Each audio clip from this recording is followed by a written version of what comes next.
New Zealanders to gather together and acknowledge the terrorist attacks on Friday.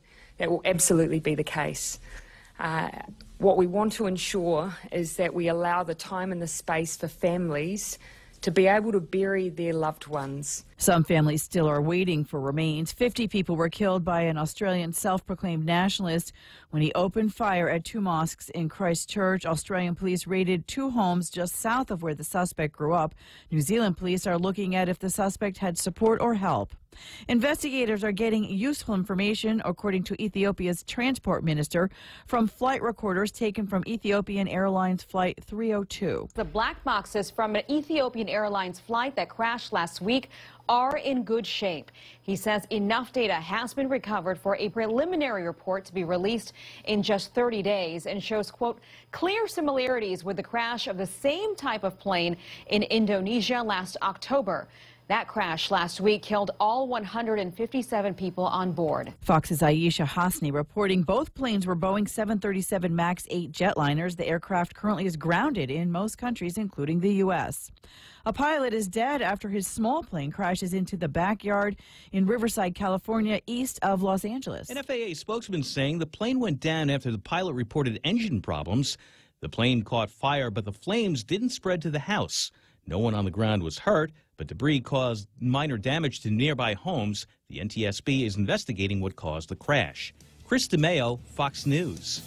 This is Fox News.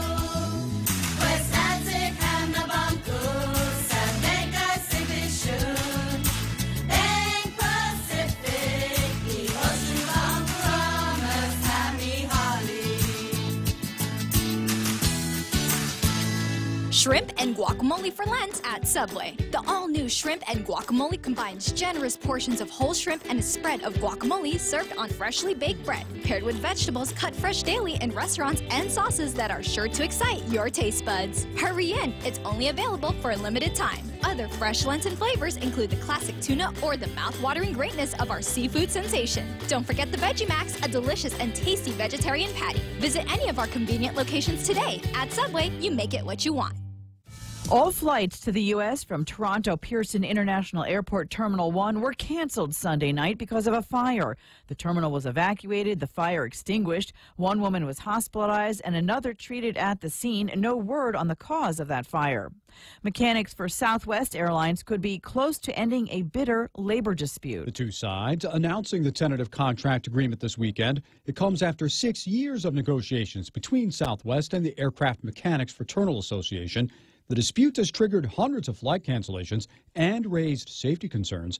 The deal still needs to be ratified by the roughly 2,400 mechanics who stand to get a 20% raise if it's approved. Tom Rigotti, Fox News. Late Sunday, Fox confirmed reports the U.S. would leave 1,000 troops in Syria. A few hours later, a statement from the chairman of the Joint Chiefs of Staff saying the reports are factually incorrect and the plan announced in February is unchanged. In December, President Trump caught essentially everyone off guard when he made the surprise decision to pull all 2,000 U.S. troops out of the country against the advice of defense officials and his national security team. Then Defense Secretary Jim Mattis even resigned over the president's decision. Last month, at the urging of many top officials and members of Congress, President Trump signed off on plans to keep 400 U.S. troops in Syria.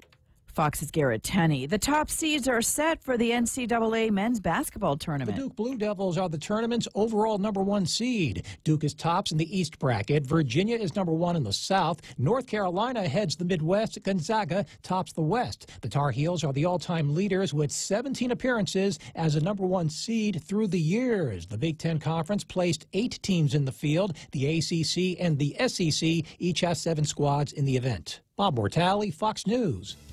I'm Ann Carrick, and this is Fox News. Help celebrate Earth Month with 93.3 The Point and the return of the Upcycled Mascot Showdown. Stay tuned for details on the upcoming live event and how you can support your favorite school. The Upcycled Mascot Showdown, brought to you by Lolita Kamet from Remax Diamond Realty, the Agana Shopping Center, Sylvan Learning Center, PBS Guam, and 93.3 The Point. The GCC Votech Class of 79 is back. Join them on April 27th at the Onward Beach Hotel for a night of dinner, dancing, skits, and reminiscing. It's been 40 years since graduation, so take advantage of this once-in-a-lifetime chance to relive the memories. There's also a memorial mass on Friday, the 26th, at the Santa Teresita Church. Be there at 5:30 for candle placement in honor of classmates who've gone before. Tickets for the reunion on the 27th are on sale for $40 a person. For details, find Connie Kittigwas and Nicholas at 488-6108 or Kathy Diaz, 777-3243. Bebus 79ers. Welcome to Tall Tales with Bob Klitzkie, the only show on talk radio where common sense is a lot more common. Phone lines are now open at 888-TALK. That's 888-8255. And now, The Point proudly brings you Tall Tales with Senator Bob Klitzkie.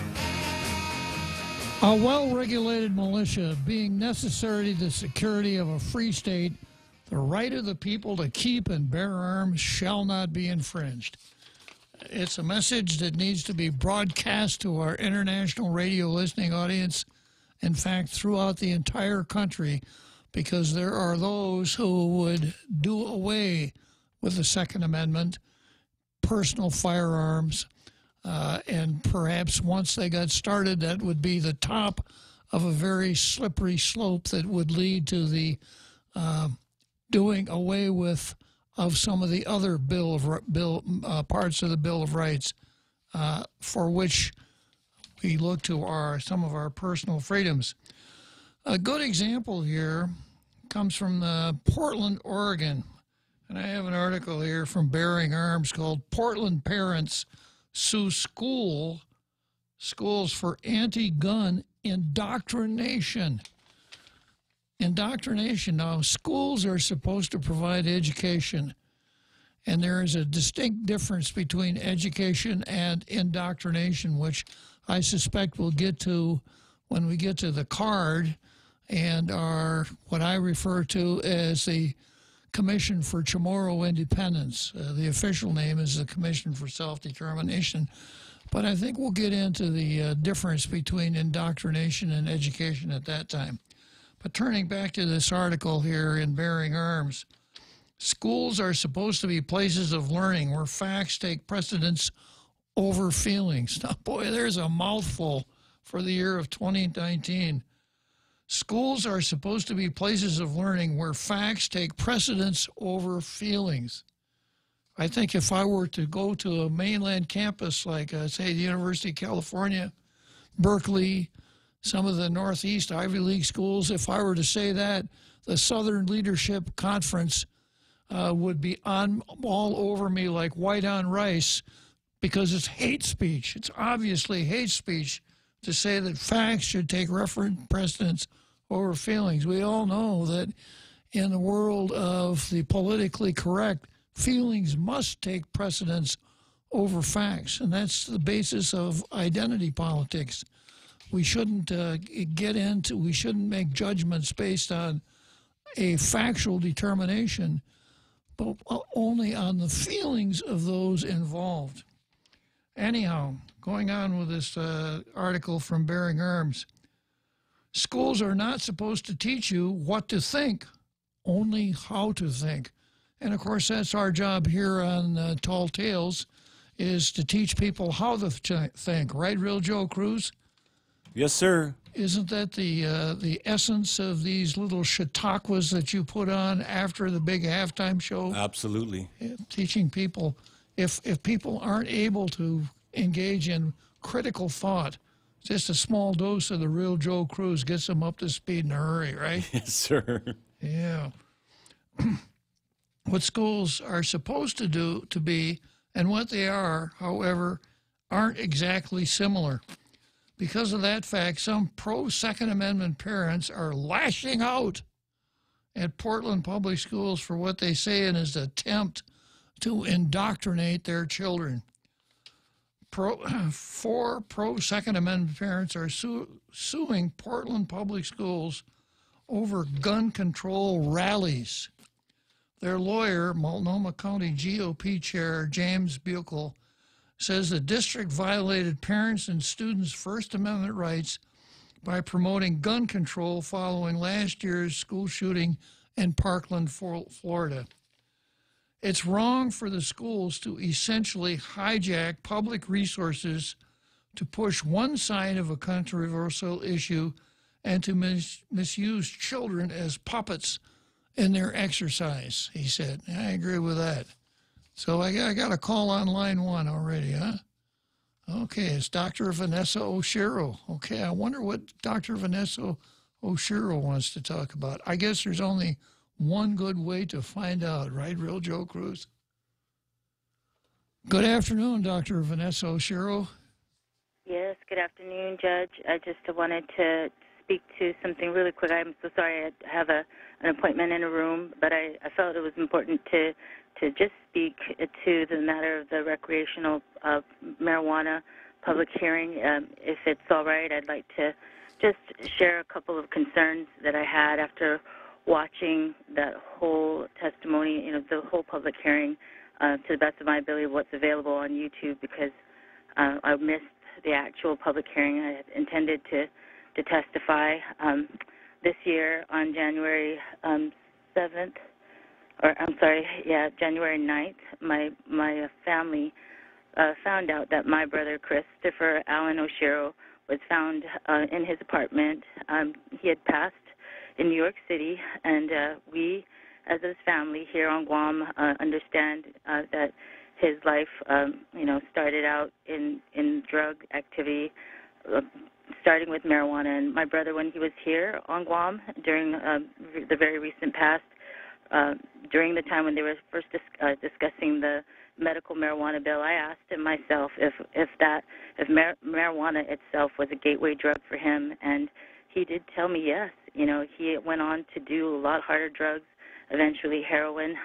When he was found a suspected drug overdose, and that was confirmed a couple of weeks later, according to the toxicology report. So, my intent in sharing this with Guam's public is basically, to do what we ought to do in faith, which is to be our brother's keeper. And that was something that I felt strongly about when the medical marijuana agenda first came about. And in my public testimony in previous public hearings against recreational as well as medical marijuana, I did actually come across the research or lack thereof that was presented to the Guam Medical Board. There was actually a story in the Guam Post that was all about the fact that before the medical marijuana bill went to the ballot, that they never presented it to any of the stakeholders in the Guam Medical Board or the Guam Board of Medical Examiners. And so I just am so concerned about the process here. And I understand not everyone will agree with me, but I will just tell you what I have to share comes from personal experience. And I did actually submit my written public testimony, testimony for the public hearing for recreational marijuana legalization. I did submit that to the senators, and I just hope that they can understand where it's coming from. I'm just wanting for whoever can hear to be able to hear and understand where this is coming from. The future of our island is at stake. There are many families that are already living with the onus of this issue. We all read in the newspapers every day the stories that keep piling up, even while this is not legalized yet. And the public hearing was an example in and of itself of how unprepared we are to deal with this. The senators themselves could not seem to deal with what was unfolding in front of them. I will love to give everybody, the good faith to believe that they mean well. I believe that most people on this island, come from that heart. And this is a merciful island. This island loves to forgive, and I think that's a good thing. But there is a point where your mercy needs to be just balanced by what is starting to look like, a very poor appreciation of what is unfolding in front of us, and what God is speaking through the events. Judgment doesn't just happen after we die. It's happening in this world too, and our consequences, we cannot escape them. And, in our family, we have come to see that in the life of my brother. And it's a story that I can share from the perspective of the sister that only got to know him when he was trying to come clean.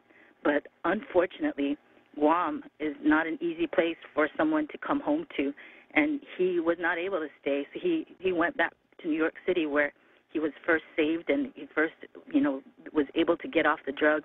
But it wasn't the same story for him once he returned. And in the end, I believe God took him while he could still keep him.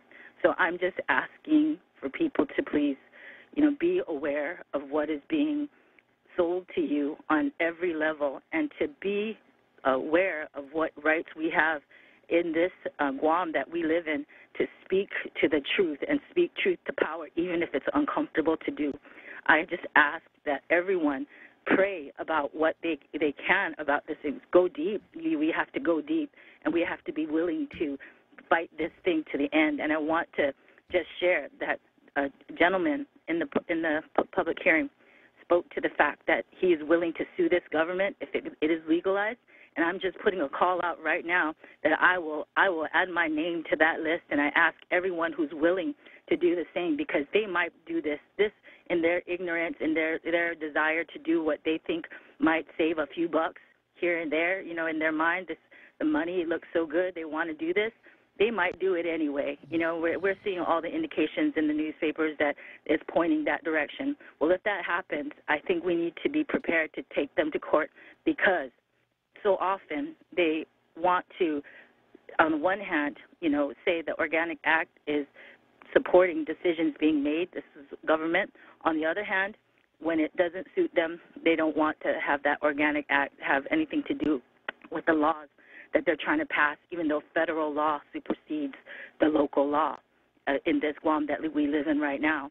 So ultimately, I just want to say that we need to be careful about how we approach this issue, because we're at a point where the consequences are going to be more than we may be able to afford. The states that have passed this in the mainland, Hawaii and Colorado, California, they're dealing with the consequences right now. And if the senators are willing to look at the facts, the real facts, not just what has been presented to them by a lobby that wants this badly, then they will be able to see it for themselves. And of the people in government who are people of faith, the truth will be the truth regardless of how you spin it. And ultimately, your consequences will be bigger than anybody on this planet can help you with, one way or the other, one way or the other. And these are words that come from one person, and certainly everybody has a right to their own opinion, but the truth is the truth regardless. So ultimately, that's what I wanted to share. I'm concerned about the direction of the conversation, how this is going to make a lot of money. That's what has been spoken at stateside, too, for the argument. They're dealing with the reality of how that can't be enough, because the consequences to the communities where this was legalized, people are already wishing they could live somewhere else. Now, what options do we have here on Guam where that's concerned? We're far away from everything. We can't even go to, get the medical care we need. We have to always be ready to fly somewhere else. Well, how possible is that at the level that this is playing out for this whole community, if this recreational marijuana agenda goes the direction it's going? So I just plead, with everybody that's listening to pray about this matter and just go deep with it, and don't allow the devil in our midst to take over, because we're in a crisis right now, and I just don't know that we'd be able to go beyond this without everyone feeling it at a much deeper level. So I just wanted to say that. Thank you for giving me the opportunity to speak to that, and basically just say that I pray for everyone's well-being, and that's the only reason, given my family's story and what legacy we can have yet for my brother, who wanted always to be an inspiration to people in his artwork and throughout his life. But for the fact that this is a fallen world, despite our best intentions, we can still fall down a dark hole if we're not careful. So I just thank you so much for the opportunity to speak to that, and I'll say goodbye. Thank you so much. Thank you very much, Vanessa. And once again, condolences for the unfortunate death of your brother. As luck would have it, I will be spending some time on the very issues that you've discussed here in the Meet the Press portion of the program, dealing with the Post editorial and thank you. And the kind of message that we should send out about tourism, which I think kind of opens the door for a discussion of recreational marijuana. I'm also going to comment on the op-ed that you wrote for the Post, so that'll be part of the program today also. So I'm glad you could work us into your. Sorry. I don't want to belabor the point, but to be honest, I just know, this was a tragic year. We still haven't had the service for my brother. We just received his ashes in the mail, so surreal in a lot of ways. That's no way I would want to have to deal with my brother's passing, but this is our reality, and some would say, too bad, so sad, that was your brother, but unfortunately we all know that that is the worst thing you could possibly say, because it's guaranteed to come right back at you. That's just the way these matters go, and that's why I'm actually trying to get in front of it, because I know that's how that goes. You always want to be able to do the right thing for the right reasons and make something better out of something ugly, and that's really the point of, my involvement with this at all. From the very beginning, when my brother first came back home and he was clean, we wanted to help keep him clean. But Guam is a difficult place. Like I said, his triggers were just too much here, and probably he came home too soon. But he wanted to come home. He wanted to be amongst family and people that he loved. But, Guam is a different Guam. It's changed in a lot of ways, and, at the same time, there's more out there, and it's easier for people to access things that are not good for them. It's just too easy. And in my brother's case, he was just too far down the road to be able to be saved in any easy way, I suppose. But that doesn't mean that his life has to be, a sad story that basically ends there. No, man, I hope he's watching from wherever he is in heaven, and he's at least aware that we're trying to give him a legacy that matters, even now. So just thank you very much. I'm going to let you go because I'm getting emotional, but I didn't want to get emotional. I just want you all to know that that's what my brother wanted when he was at his best in faith, that no one would walk the path that he walked in and fall like he had fallen. I just don't want to see anyone have to experience what we experienced as a family and continue to. Thank you. Bye-bye. Okay, well, thank you, Vanessa. So we're going to deviate from our ordinary order here, since we seem to Vanessa touched on a subject that people want to comment on.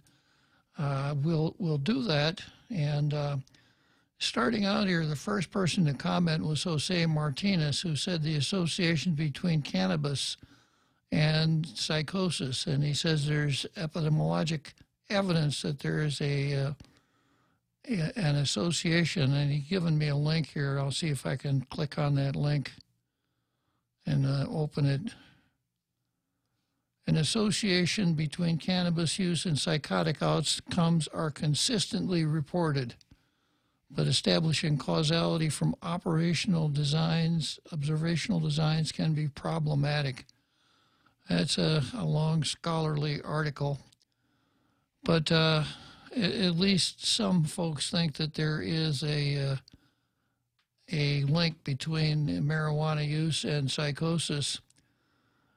I've seen some of those myself, and taken the time to read through them. I would say that those articles are somewhat convincing, that there is a link between especially heavy cannabis use and psychosis. Let's see, we've got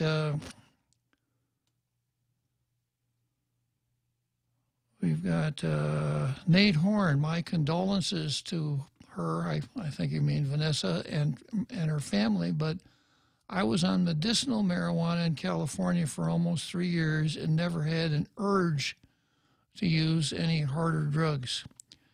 Steve Dominic Zanini says she speaks with faith but fails to realize Israel, the center of faith, it's legalized. Well, that's interesting. Jose Martinez has posted some more links on the impact of marijuana on mental health. Joe Cruz. Now, this isn't you, is it, Joe Cruz? This is another Joe Cruz, not the real Joe Cruz. It's very important to make that distinction. Joe Cruz, condolences, but cannabis didn't do it. If it's a gateway to harder drugs, then milk is a gateway to alcohol. I don't think so. It's a choice. Respect those who smoke and those that don't. Legalize it, and people should mind their own business. I don't know anyone who uses cannabis and wants to hurt anyone or commit crimes against humanity. Well, we're dealing here in a couple of cases with the magic sample of one. And if you want to prove a point, what is the definition of anecdotal evidence? What is the definition? Research. Jose Martinez, marijuana on the mind, the impact of marijuana on cognition, brain structure, and brain function, and related public policy issues. He's got another link. He says these scientific studies are not too kind to the pro-legalization argument that marijuana use is not harmful. And he says there are many more. Joe Cruz, another Joe Cruz, all propaganda backed by Big Pharma, lies. Oh, okay, well, that's pretty conclusive.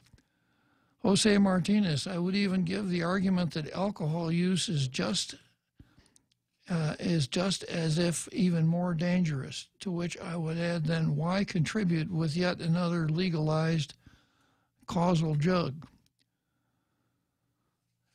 Interesting posts, all of them,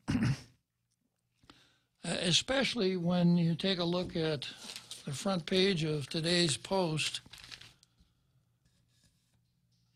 It says the headline, pot bill could raise $5.4 million. I don't give the Bureau of Budget and Management Research high marks for their research on this point. They are giving some estimates. The estimate assumes that 5,000 local residents and 2,500 tourists will consume a half ounce of marijuana every month. Well, what is the basis for those estimates? Is it just something that someone pulled out of the air? And then the part that I really, I tend to side with Vanessa on this. So it would raise $5.4 million worth of taxes. So in essence, we're going to be taxing the people of Guam, a small segment of the people of Guam, to raise $5.4 million without even getting into the expenses that legalized marijuana would engender. Is that a good way to go about raising money for the government to tax a mind-altering drug? I would point you to cigarettes, which I can remember the time when Guam had the reputation of being a place where the essentials were expensive and the luxuries were cheap, because alcohol and cigarettes had such low taxes on them that they were very, very cheap here. And then we decided, well, we really don't care that much about tobacco, and we want to persuade people not to use tobacco. Now, all of the defenses that have been brought forward here for marijuana likewise apply to tobacco. I don't know anybody who's been smoking cigarettes who was prompted to go out and kill somebody. I don't think that happens. Tobacco doesn't lead to violence very often. But we decided that the societal interest would be better served if fewer people smoked tobacco. So we began raising the tax on tobacco, not to raise more money, but to discourage the use of tobacco. Lady D will tell you about that. She's one that gets sort of fired up about these tobacco taxes. And a little autobiographical, a little war story here.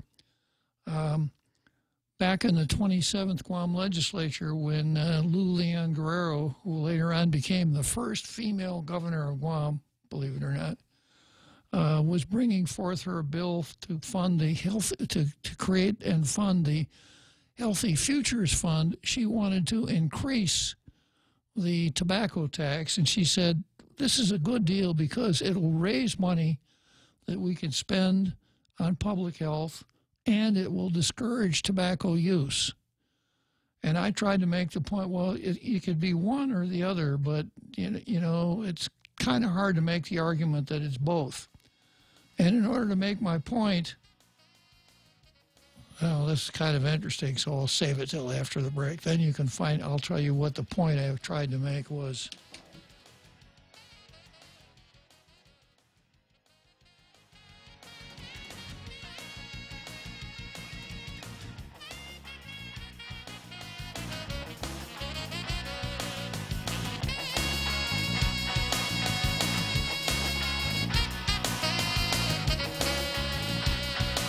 Lent-friendly burgers at Chili's. Indulge in a selection of our famous burgers with a black bean patty. Black bean patties combine beans with onions, parsley, bell peppers, and cilantro. Served with dill pickles and fries. More Lenten entrees include the spicy shrimp tacos, Cajun pasta with shrimp, or grilled ancho salmon. Best of all, each entree is just $15 and comes with a refreshing Coca-Cola, iced tea, or Heineken on draft. Our fresh house salad with an entree for just $15. Chili's 3 for Me Lent menu. Available for a limited time. Chili's. More life happens here. We now return to Tall Tales with Bob Klitzkie, soaring over the confusion with his superpowers of truth.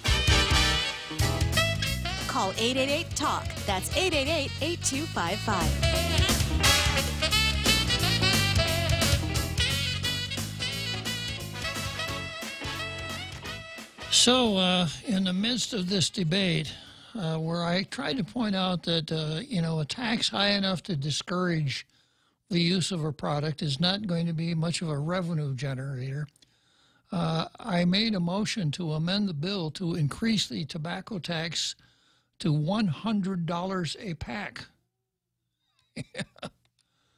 Well, this brought a certain amount of outrage from the other side of the aisle.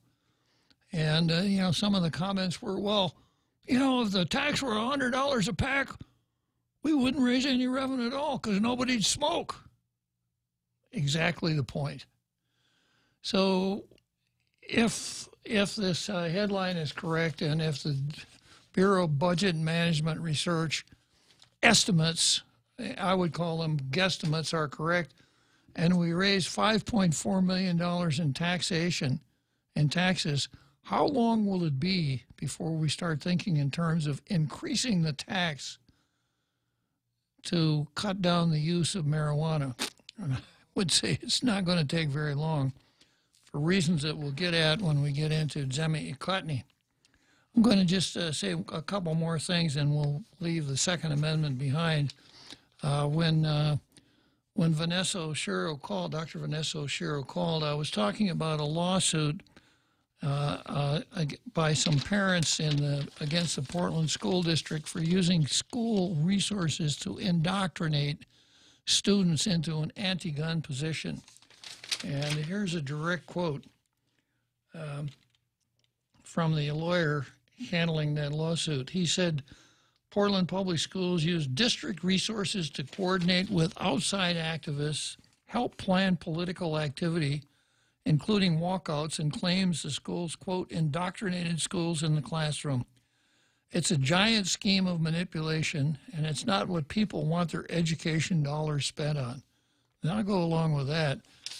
One of the things that principles that I like to remind myself of from time to time is that if you're a public official, you shouldn't spend too much time scratching your own itch. If you Joe, you're kind of the master, real Joe Cruz, the master of aphorisms here. You probably know what I mean when I say it's not good for a public official to spend too much time scratching his own itch. And I see that happening, especially in this gun control thing, where schools encourage students to do walkouts and all these demonstrations, et cetera, because it makes because as far as the administration of the schools are concerned, it makes their tummies warm. Just not a good way to run a school system. Okay, so we go from there to what's the next item on the calendar? Zemi Ikutni, sir. Zemi Ikutni.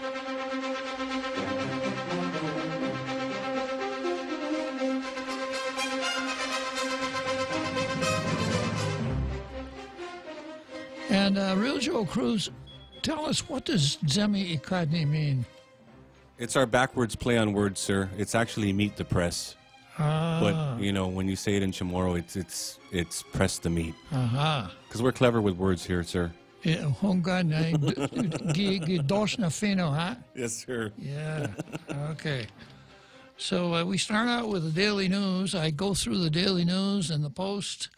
I analyze, dissect, autopsy, criticize, markup, etc., until I find one of the two that's better than the other one. Sometimes that's a fruitless quest. As our friend Jim mentioned yesterday, Jim said sometimes I reach pretty hard to find a blue star for either one of them, and I had to agree with Jim. There are too many days when nobody deserves a blue star. Today is going to be one of those days where it's really easy because the Daily News, here's the Daily News' editorial. Now, they don't attribute this to Gannett or to the New York Times or anybody else, so we would assume this is a home-baked product. Here's the first sentence. Under Trump, another promise comes to nothing. So I read the whole editorial, but it really was kind of a waste of time, a waste of my time, because the Daily News never lets the opportunity go by to do a little Trump bashing. And I've done a little Trump bashing myself, and I've done it right here in this program, and I expect that I'll probably be doing some more. But if I want Trump bashing, I can go to several places on the web to find some really good Trump bashers. And I can watch CNN or PMSNBC if I want Trump bashing. I don't expect to find something that looks like it was written by a Gannett editorial writer on the editorial page of the Pacific Daily News. So, Jim, I don't even have to look at the Post editorial, and I'm already going to mark this paper up right now. I'm not going to give it a star. I'm not going to give it an F. I'm going to give it an NA, which means not applicable. It just isn't applicable to the kind of fruitful discussions that we conduct here on Tall Tales, and I would make the same argument. It really has very little value for people who read the Daily News. So you got to try a little harder, Daily News. You've come up with some good ones, but it can't be just something that you copy, or the ideas from which you take from the liberal East or one of Gannett's canned editorials and run that and say, well, this is our editorial for today. Okay, so that's the Daily News, and from there we go to the Post. And this ties in nicely with Vanessa's call.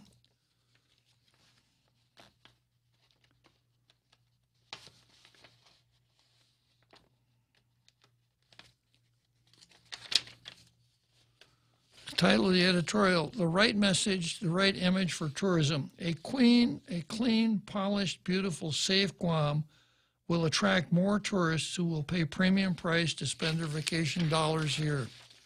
At one of the busiest places for tourism pedestrian traffic Friday afternoon, a group of Chamorro dance performers who are members of the Guam Tautau Lagu treated tourists to a cultural experience the guests are likely to remember and share with friends.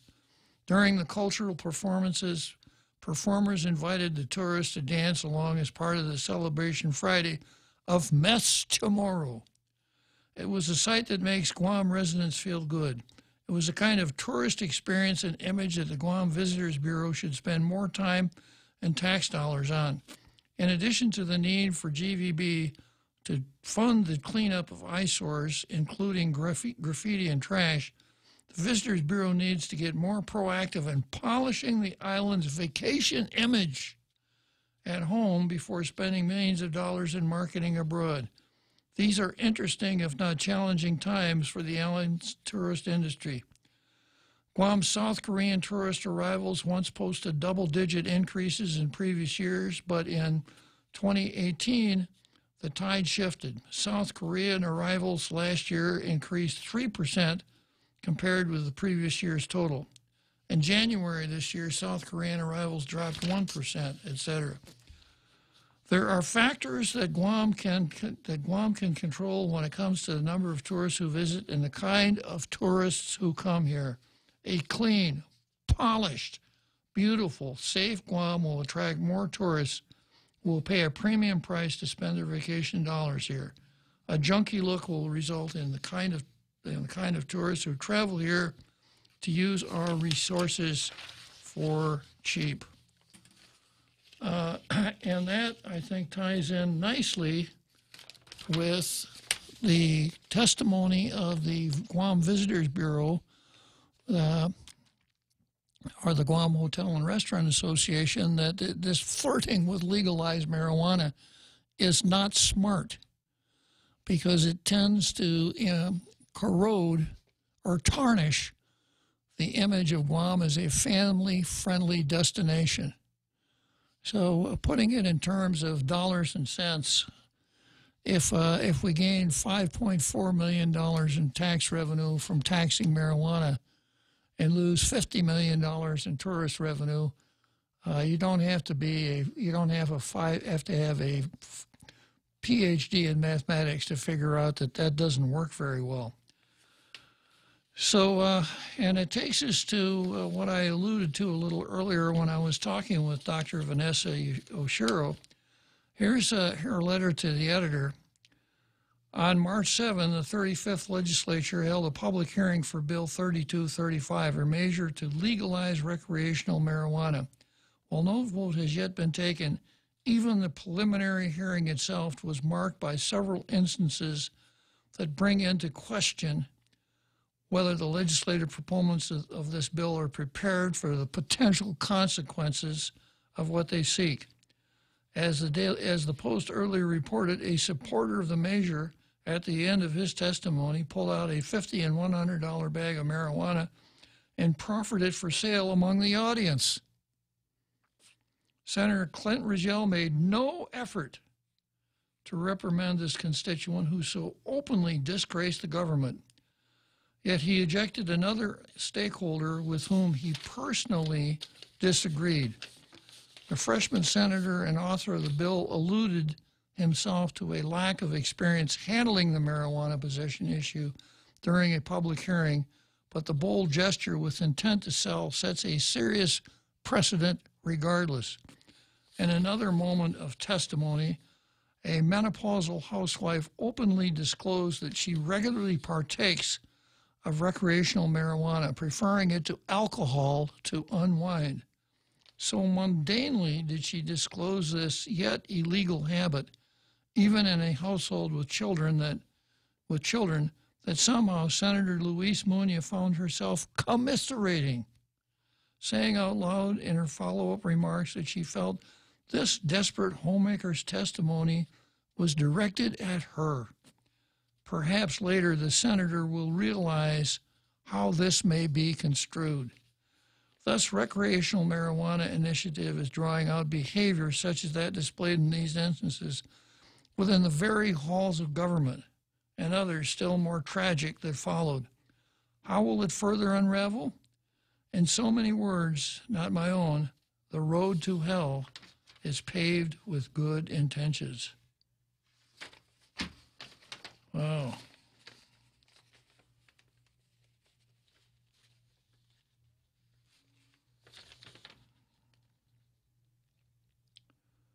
And I have a story here from the Post. The Guam Cannabis Industry Act is projected to bring in $5.4 million annually. The bill proposes to regulate the production, sale, and taxation of marijuana. You know, I just don't see anything good here at all.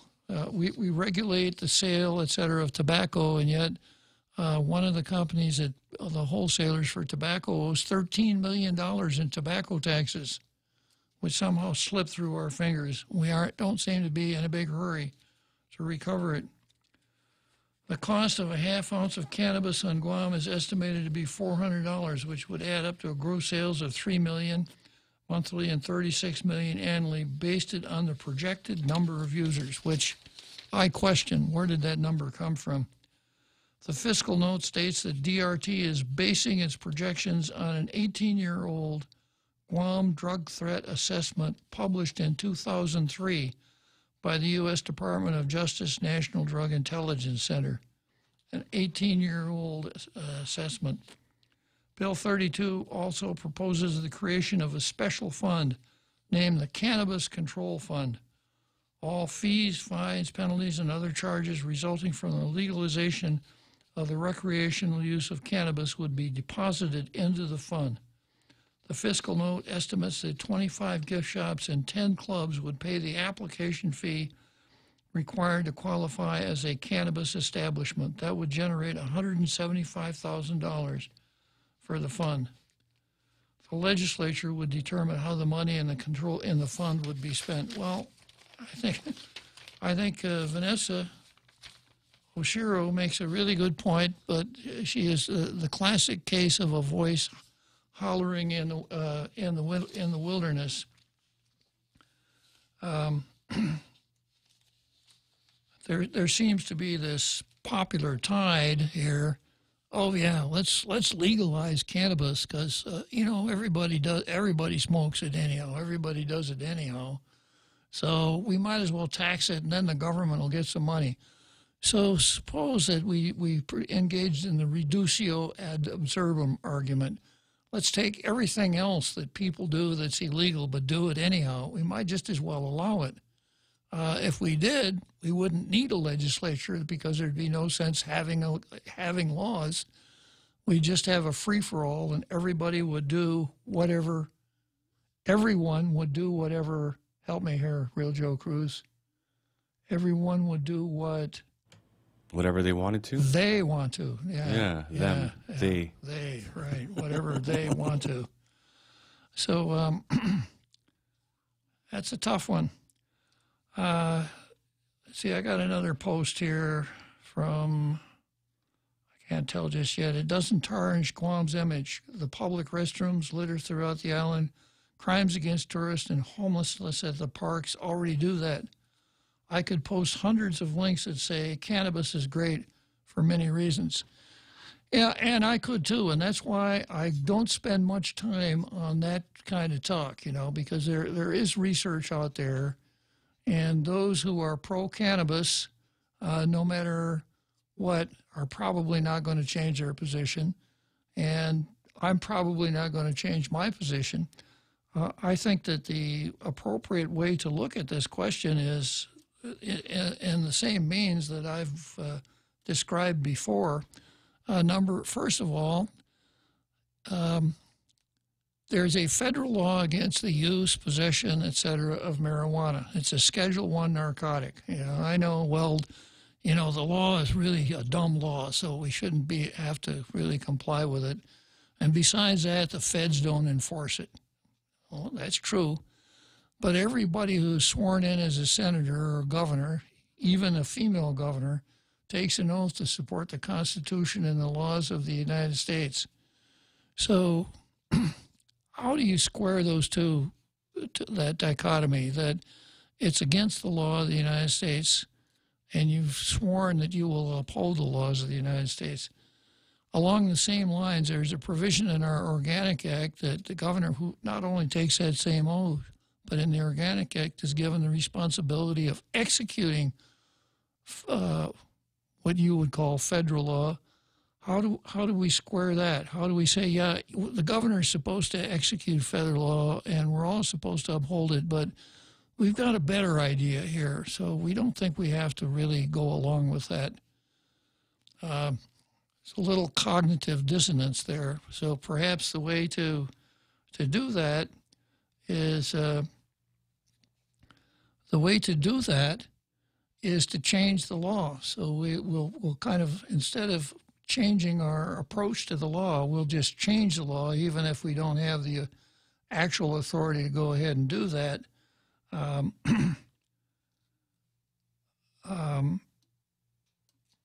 We'll just do it that way. And I'll come back after this short break, and I've got a couple of other points that I want to make on the same thing here. Attention homeowners, if you don't have a solar energy system on your roof from Micronesia Renewable Energy, now is the time to get one. MRE solar energy systems now come with battery storage for zero money down. This means that your home will have power even when the island power isn't available, like during power outages or during and after storms. The inconvenience of not having power for your home is a thing of the past. Don't be left in the dark. Call 632-2613 for a free consultation. MRE, the smarter choice. Lent-friendly burgers at Chili's. Indulge in a selection of our famous burgers with a black bean patty. Black bean patties combine beans with onions, parsley, bell peppers, and cilantro. Served with dill pickles and fries. More Lenten entrees include the spicy shrimp tacos, Cajun pasta with shrimp, or grilled ancho salmon. Best of all, each entree is just $15 and comes with a refreshing Coca-Cola, iced tea, or Heineken on draft. Our fresh house salad with an entree for just $15. Chili's 3 for Me Lent menu. Available for a limited time. Chili's, more life happens here.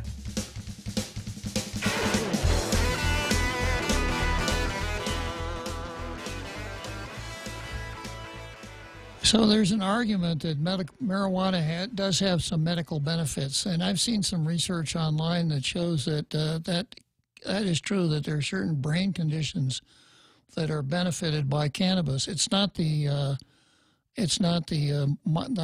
THC in the marijuana. It's something else that has that effect. So if I had the ability, I'd say marijuana is no longer a Schedule I drug. We'll experiment with it. We'll put it through its paces, and if it does have medicinal benefits, we'll treat it just like we treat every other medicine. We've got a Food and Drug Administration, etc., and it shouldn't be a problem. It shouldn't be anything that the Guam legislature has to dabble with. As far as recreational marijuana, I've got one poster here who says, yeah,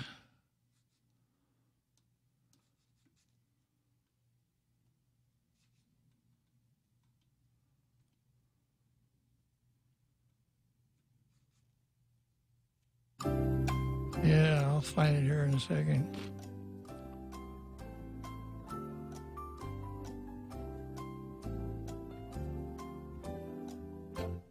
James Howard. Sir, you should try cannabis, and most likely you will change your position. Jose Martinez has got a nice comeback. He says, I have never smoked meth. Don't think I need to try it to know better. Yeah, that's not much of an argument, James Howard, that maybe if I were to smoke marijuana, I'd change my mind.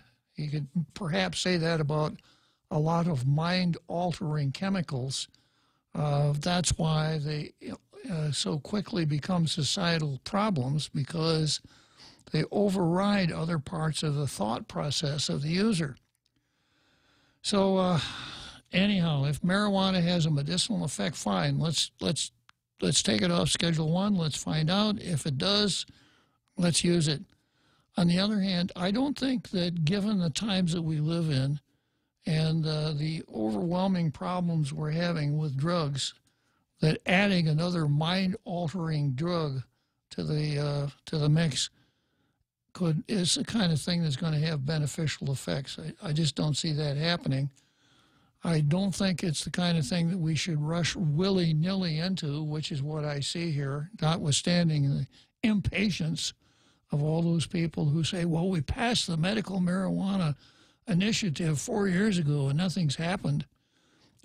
We have the opportunity to sit back and watch and see what happens in Colorado and Washington and some of these other places that have dived into this thing. I'm not I'm not anxious to do that at all. So that's my position on that.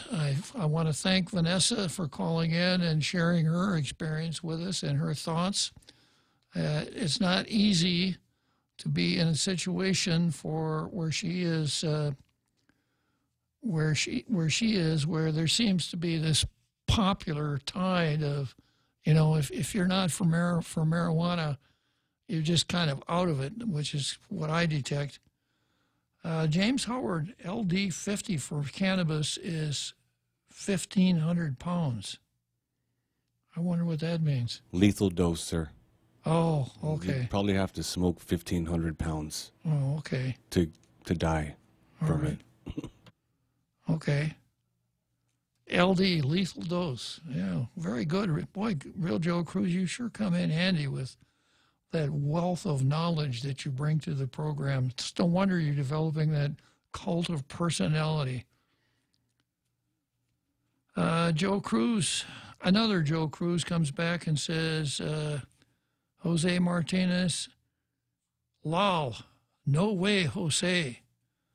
It's a point I'm making. There's a lot of people already smoking, but they're not bothering you, sir. Okay, well, so much for that. Let's wrap up the Demi Ekotny here. As far as the Post editorial is concerned, if we want to make an economic argument, I'm persuaded by the argument that Guam is a family-friendly destination, and we run the risk of shooting ourselves in the foot if we go with this recreational marijuana legislation. And we run the risk of perhaps dissuading families from Japan and Korea and Taiwan from coming here because of our, quote, tawdry image. So there's not much competition today, Jim. And were it not for my injecting the marijuana dimension into today's editorial, it's a pretty weak editorial. So for that reason, I'm going to give it a star, but underneath the star is a 2.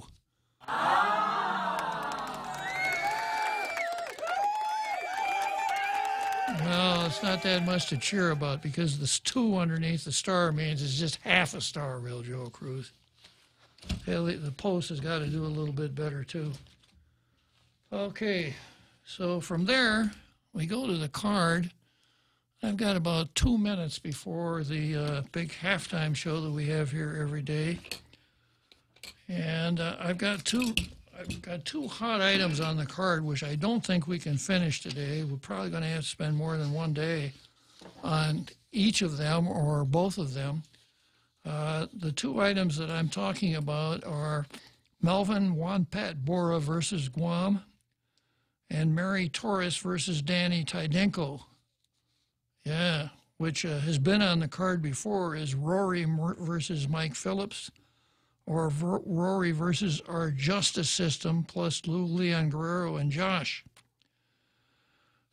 So either one of those, there's a lot to talk about there, and I think Tall Tales is providing a valuable service by talking about those 2 items. First of all, I want to talk a little bit about Melvin Wonpat Bora. He is the executive director of the what is officially referred to as the Commission for Self-Determination. Actually, it's the Commission for Chamorro Independence. But I'll pick that up right after the big halftime show.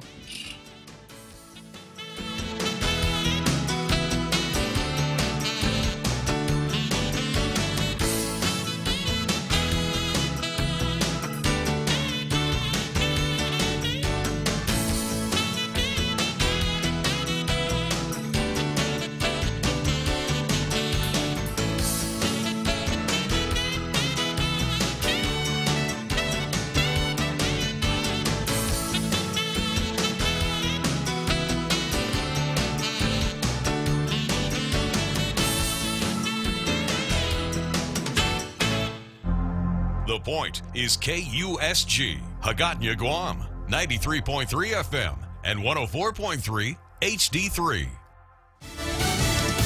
New Zealand asks for help from social media companies. I'm Ann Carrick, Fox News. After a self-proclaimed white nationalist is accused of killing 50 people in 2 separate mosque shootings in Christchurch, New Zealand, the country's Prime Minister, Jacinda Ardern, says social media companies need to halt the spread of hateful messages and images. I would call on our social media platforms of all variety to demonstrate the kind of responsibility that both lead to these events and that includes those who perpetuate the messages in the aftermath. There's a lot of work that needs to be done. The accused gunman live-streamed the attack. Portions of the violent video continue to spread online. The Supreme Court takes on gerrymandering this week and next. Justices hear arguments today on whether lawmakers in Virginia relied too heavily on race in drawing legislative districts. Challengers from some Virginia districts say African-American voters were illegally packed into districts, diluting representation. The state's House of Delegates has argued in lower courts it followed federal law. Next week, the court considers partisan gerrymandering and will try to decide when, if ever, state officials go too far in favoring one political party over another.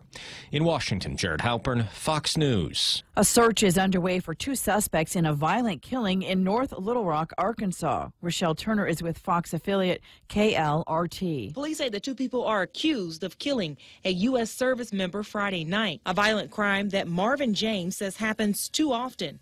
Senior Airman Sean McCow Jr. was assigned to the 19th Logistic Readiness Squadron. He was killed trying to stop an attempted robbery at a gas station. Police are offering $10,000 in reward for information leading to an arrest and conviction of the 2 suspects. McCow is a native of Westbrook, Maine. This is Fox News. If you have family or friends getting treatment right now at St. Luke's Medical Center in the Philippines, we want to connect with you. Hafaday, I'm Joe Guam. Thanks to our partners, we're bringing Mes Samoru to St. Luke's in Global City. I'll be playing a free show on March 29th from 2 to 4 p.m. in the St. Luke's Piano Lounge for all our Guamanians out there. All family members accompanying the patient are invited to join us, but seats are limited, so please tell your family to go to joeguam.com to register online and reserve your spot. This event is presented by Guam Windward Memorial. Special thanks to our affiliate partners, Stay Well Guam, Take Care Insurance, Guam Hearing Doctors, Lombard Health Eye Clinic, Guam Premier Outlets, and Coast 360. Our contributing partners, Moylan's Net Care and Data Management Resources. Our supporting partners, American Music, Fizz & Co., The Coconut Tree Company, Kadu Restaurant, and our promotional partner, The Point, Sidus Mossids, and Biba Mes Samoru. I'm proud to be a Guamanian, where America's day begins. And I can't forget the women and men who fought for my brown skin. The president vetoed efforts by Congress to stop his emergency declaration for border wall funding. Now Congress would like to override the veto. Fox's Garrett Tenney. At this point, the votes are not there. Here's acting White House Chief of Staff Mick Mulvaney on Fox News Sunday. Will you beat the override? Yes, sir. In the House, oh yeah, it does have a chance. No chance. No chance. So the president's veto will be sustained. It will be upheld in the House and won't have to go back to the Senate. The vote is set for March 26th. After 6 years of drought, California is having its wettest season in 40 years. Fox's William LaJeunesse. From L.A. to San Francisco, near record rain, yet 80% is wasted. A study by the Pacific Institute's Peter Glick found California cities fail to capture trillions of gallons of rainwater each year. Not long ago, California found itself in a devastating 5-year drought. The drought ended, but voters did approve in 2014 $3 billion in bonds for water storage. Yet the first project is still 5 years out, and the state hasn't built a new dam in 40 years. Environmental concerns have delayed some of those projects. Florida's Space Coast may be ready to relaunch. Fox's Ali Rafa. Dozens of private launch companies have sprung up along Cape Canaveral, a comeback engineered by county and state officials to make Florida the place for space. Firefly Aerospace is the latest among several others. One of many reasons Linda Weatherman says companies are choosing Florida over other U.S. spaceports.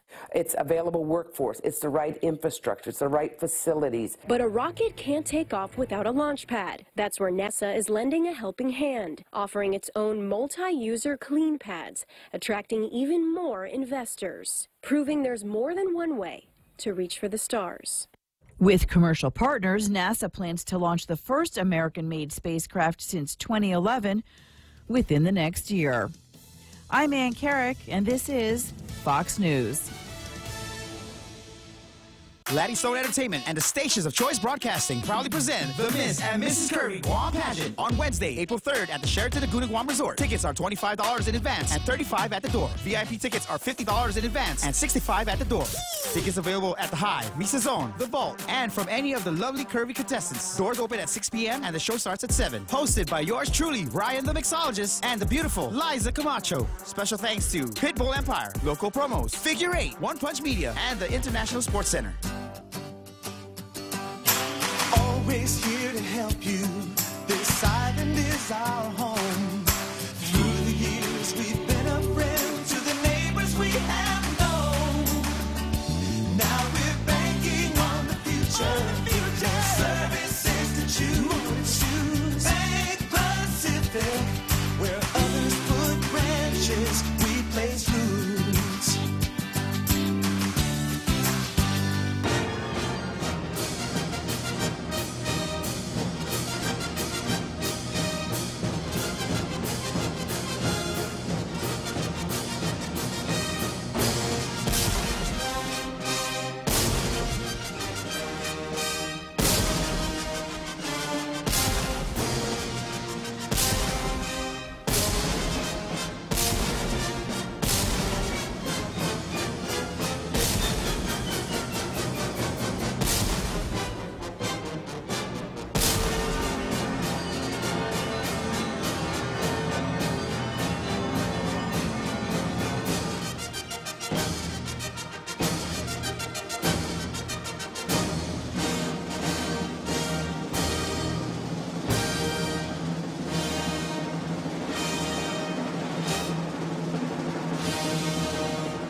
So there you go, that big halftime show that we all enjoy so much that we do every afternoon at 5, the marching bands, the cheerleaders, the drill team. I think we have fire eaters out there, right, Real Joe Cruz? Yes, sir. Fire swallowers. Yeah, and that big barrage of cannon fire at the end. It's an exciting spectacle. It's no wonder so many people tune in. It's no wonder that Tall Tales is the top-rated FM afternoon radio talk show in the Western Pacific. I suspect that some of it is due to my talents. Probably some of it is also due to that big halftime show. And, of course, a certain amount of it is attributable to the personality cult of the Real Joe Cruz. Oh, shucks, sir. Okay, so we're going on to this item on the card, Melvin Wonpat Borja versus Guam. And this is how I get the caption for that case. There's an article. There was a story on PNC the other night, in which Mr. Wonpat Borja was quoted as saying this: "We've been colonized longer than the African Americans have been slaves." Wonpat Borja, executive director of the Commission on Decolonization, said during a briefing with the Committee on Federal and Foreign Affairs. Well, this is an obvious, cheap attempt to draw a false equivalency, that there is a parallel between slavery in the United States, as we knew that before the Civil War, and the status of people living in the colony of Guam right now. I wouldn't even consider using apples and oranges as the metaphor to describe the dichotomy there. It's more like pumpkins and peas, I would say. Then Borja goes on to say, while Guam may be able to choose a fitting political status for the island through a yet-to-be-scheduled plebiscite. Now, this falsehood keeps cropping up, and I would expect something else from someone in Wonpat Borja's position. The so-called plebiscite, if it ever happens, is not going to be to determine Guam's political status.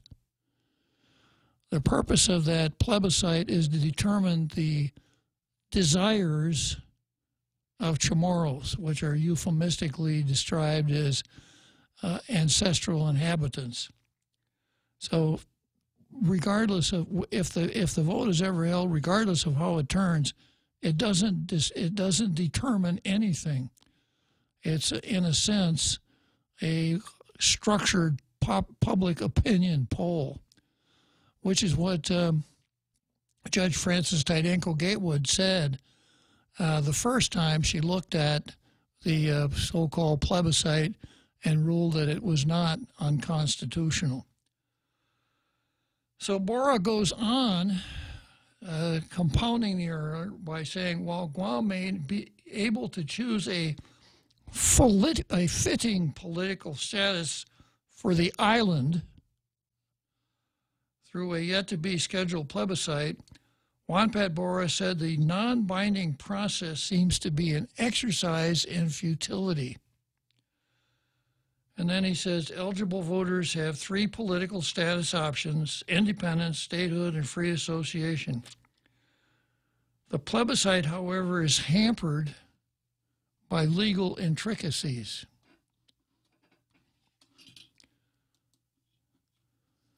Okay, well, I'm going to break here. I've got Tom on the line here. Let's see what Tom has to say about political status. Good afternoon, Tom. Good afternoon, sir. How are you doing? Real good, Tom. Yourself? All right.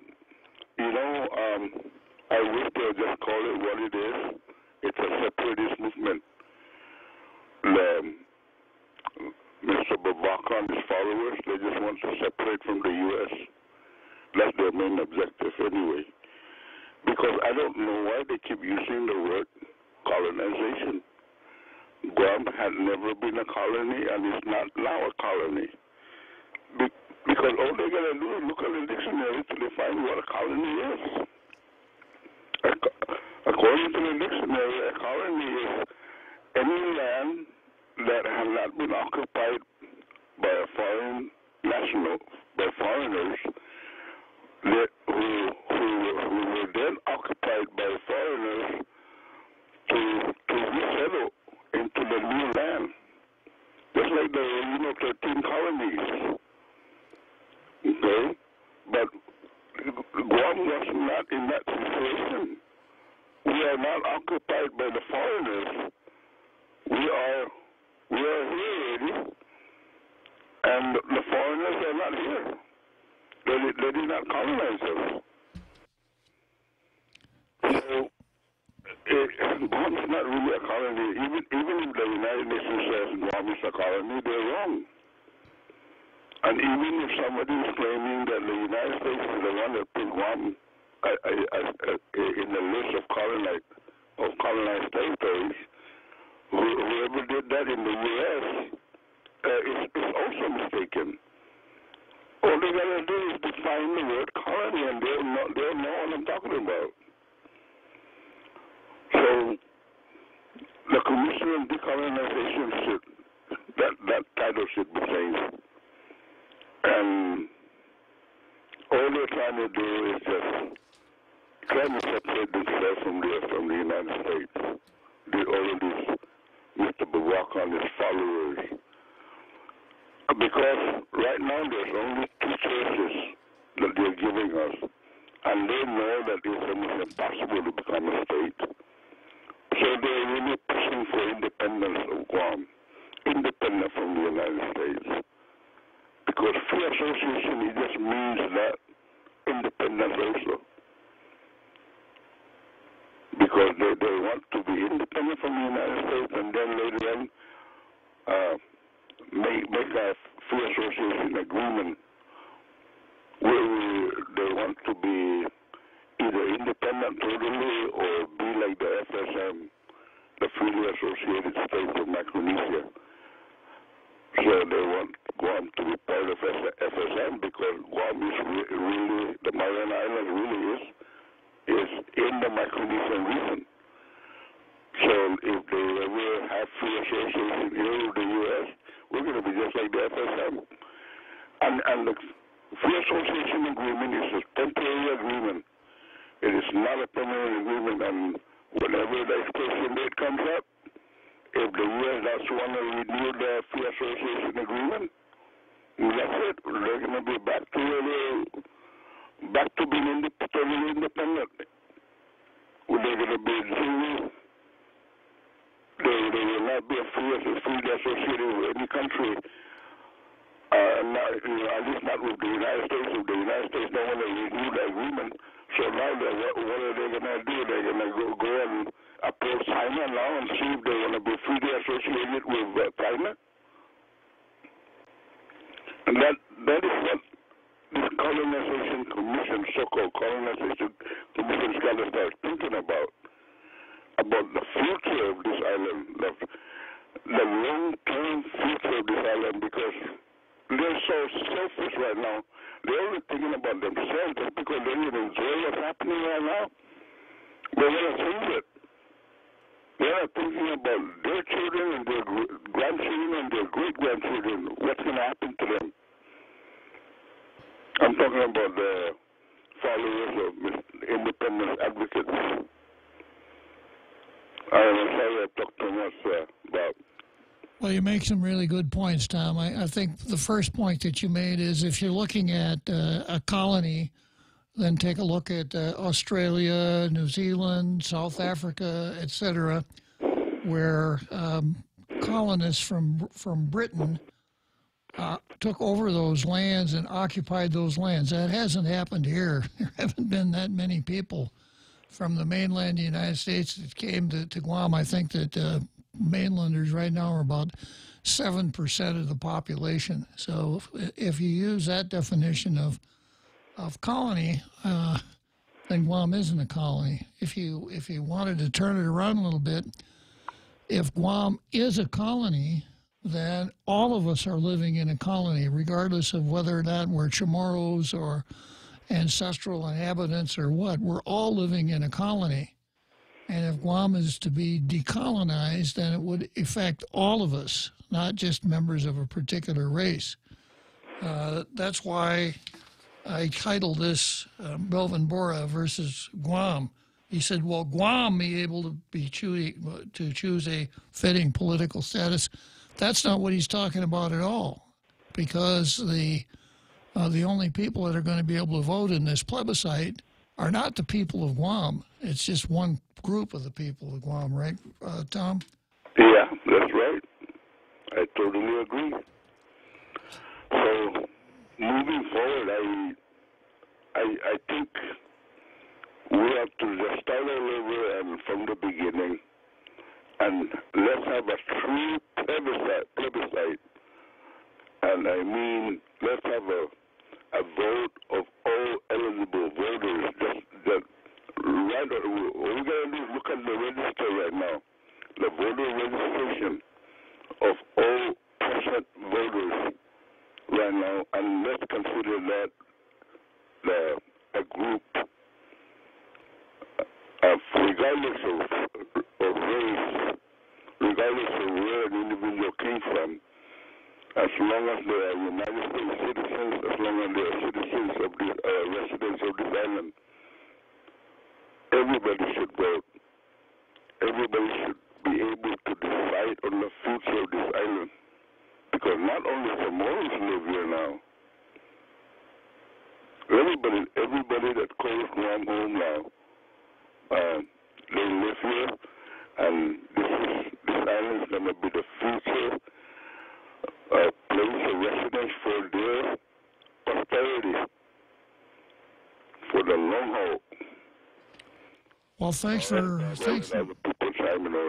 right, thanks for sharing your thoughts on that subject, Tom. Good talking to you. So, if Guam is a colony, and decolonization is something that ought to be strived for, then we're not doing that. The government of Guam has never tried, has never sought decolonization. The government of Guam has only gone down this Chamorro self-determination route, which I think we pretty well understand is not the same thing as decolonization.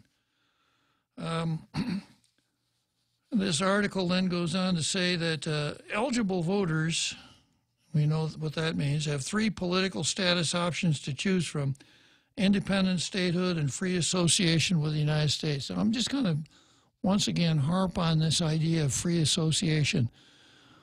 As far as the United States is concerned, there is no such thing as free association. Article 4, Section 3 of the United States Constitution says that Congress, well, let me just read it. Instead of telling you what I think it says, I'll tell you exactly what it says. Article 4, Section 3, Paragraph 2. Congress shall have the power to dispose of and make all needful rules and regulations respecting the territory belonging to the United States. So Congress can dispose of the territory belonging to the United States, or it can make needful rules and regulations concerning that territory. The needful rules and regulations part is the peg upon which the Organic Act is hung. The Congress has disposed of the territory of the United States when it set the Philippines free in 1946. But because of Article 4, Section 3, it's impossible for Congress to make a promise that is binding on the government of the United States.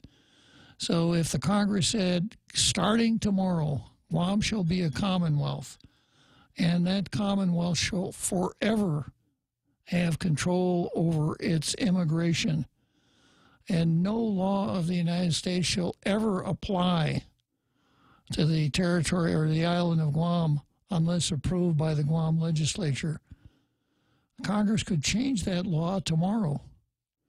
So no matter what structure the United States established as far as this free associated state, it wouldn't be binding on the Congress. The Congress could change it immediately. See, the only way that the United States can be bound, and it's not a very tight bind, is with the treaty power. If the United States enters into a treaty with a sovereign, a foreign sovereign, then there's some binding effect to that treaty. But not much, because the United States, all nations break treaties, don't comply with treaties when they see that it's in their interest not to. Treaties usually don't have that much predictive value. Treaties usually describe the relative powers of the parties at the time the treaty is entered into. So even if the United States enters into a treaty like with the freely associated states, FSM, Palau, and the Republic of the Marshalls, the United States could break that treaty tomorrow. Those freely associated states were not United States territories at the time their covenants or their treaties were negotiated. Guam is not in that same situation. Further, the ambassador of the United States to the FSM announced just a few months ago that there will never, ever be any more freely associated. There will never be another state in free association with the United States. He said that was a particular product of World War II. The United States is not going to do it again. So this free association is a will o' the wisp. It doesn't exist. So that leaves us with statehood and independence. Statehood is something that is addressed to the sound discretion of Congress. If Congress enacted what's called an enabling act, enabling a state to become, a territory to become a state, when the conditions of the enabling act are met, the way it usually works, the president by a promulgation order admits that former territory to the Union. That's how it was done with Hawaii and Alaska. The chances of that happening as far as Guam are concerned, somewhere between very, very slim and none at all. The smallest of the states is Wyoming, which has right around 600,000 people. And Wyoming has 2 senators and 1 representative. The chances of a territory with 160,000 people being admitted to state with to statehood with that equal amount of representation as a practical political matter isn't going to happen. I've also mentioned before that when new states are admitted, going all the way back to the pre-Civil War days, they're admitted in pairs to maintain such balances as are necessary to be maintained in the Congress. So if people see Guam as Republican, then a territory with a Democrat territory would also have to be admitted. So long story short, statehood is not going to happen. That leaves only one choice left, independence. And I agree with Tom, the proponents of Chamorro self-determination really are separatists. And what they're really looking for, as far as I can tell from the way they comport themselves and some of the things they do, what they're looking for is the Socialist Chamorro Republic of Guam, which would be an independent sovereign from the United States, and would be on its own, and would be, you know, whatever there is that we like about the U.S. Constitution, it would be kind of like Barack Obama. If you like your Constitution, you could keep your Constitution. Not. So that's why I refer to the so-called Commission on Decolonization as the Commission for Chamorro Independence. Maybe I'll change it to Chamorro Separation. And Borja really lets that cat out of the bag here a little later on in this same article. He says, one of the challenges of the plebiscite is that it's non-voting and non-binding. The way I look at it, it's more about what our exercising our voice means to us. He said, even if the plebiscite were held today, Juan Pat noted that its results would not be automatically enforceable. Now, what does that mean? Automatically enforceable. No matter how the plebiscite is worded, no matter who conducts it, even if it's conducted pursuant to an act of Congress, if the results say that the most of the Chamorros want statehood, that isn't going to be automatically enforceable, because it doesn't matter what a treaty says. And you look at the treaty history, the diplomatic history of the United States, it doesn't matter what a treaty says. States are admitted by the Congress, and there's no way that you could tie that admission to something else. I've already explained to you why free association is a non-existent will of the wisp. So the only thing that could possibly be automatically enforceable would be independence. And that would come like this. Plebiscite comes back, the votes are counted. Most of the Chamorros say, we want independence. A junta goes down and occupies Guadalupe and says, pursuant to the plebiscite, we now declare the Socialist Republic of Guam, which is an independent state, independent of the United States. That's what automatic enforceability would look like.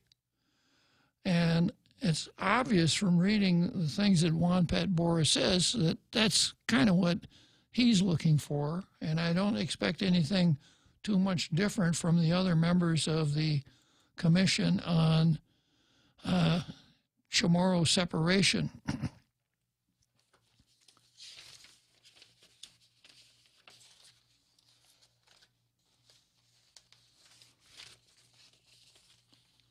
A couple of other articles here that floating around on the same subject.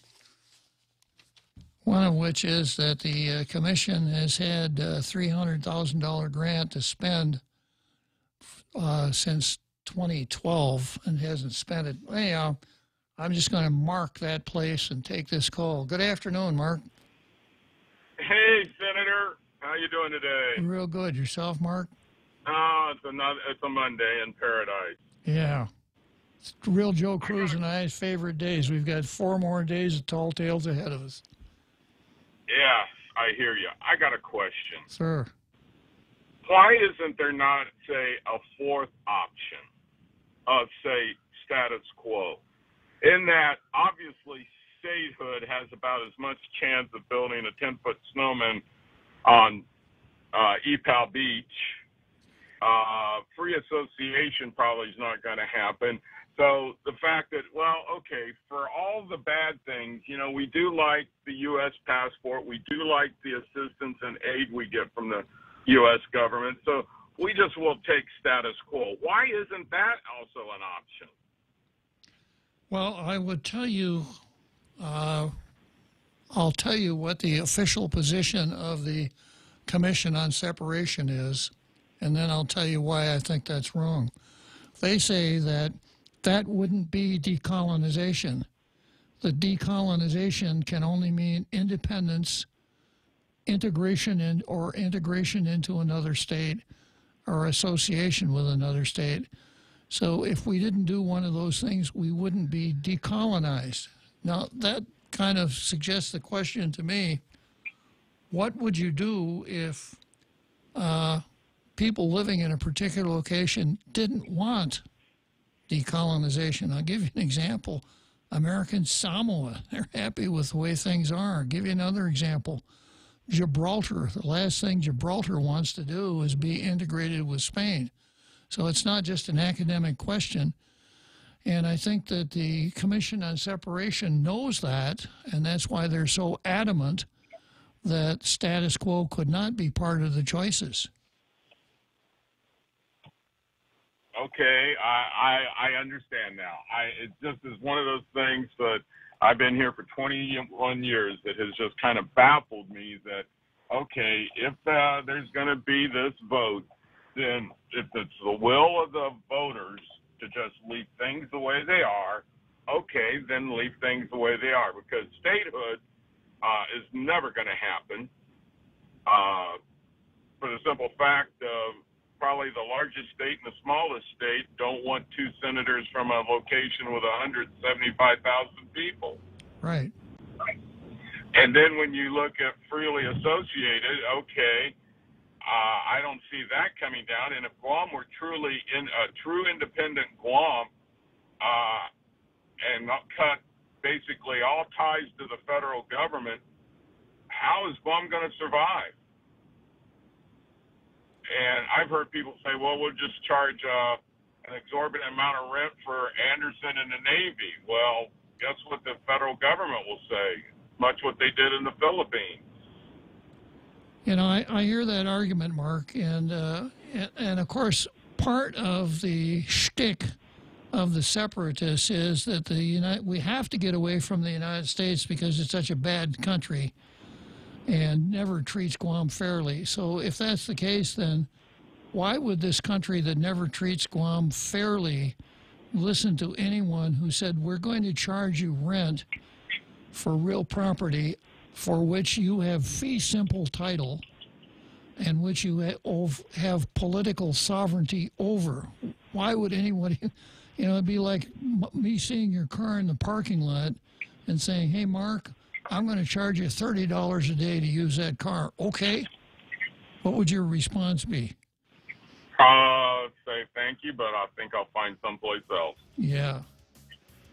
True enough.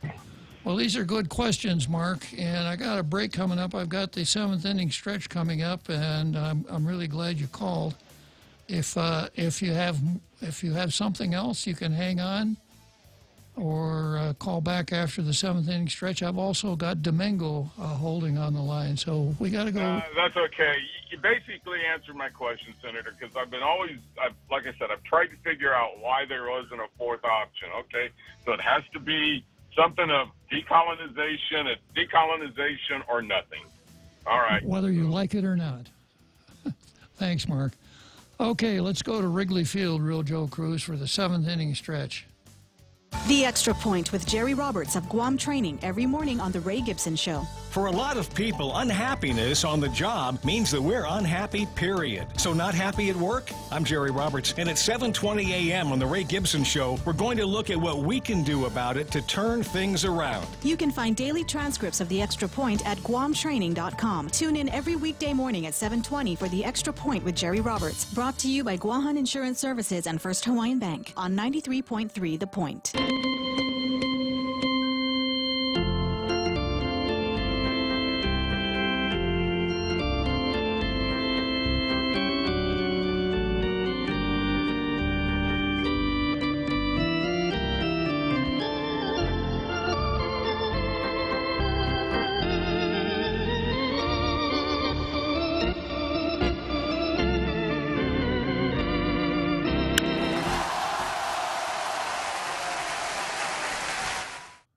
the seventh inning stretch isn't as quite as exciting as it was yesterday when Jack Haddock and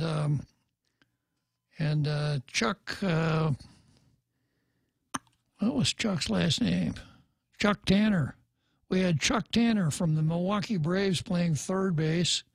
We had Jack Haddock, also known as Stretch, playing first base, and the real Joe Cruz at second. We saw a double play combination executed with such grace and aplomb as to cause us to wonder why these guys are hanging out here in Tall Tales when they could be playing Major League Baseball. But they're not here today.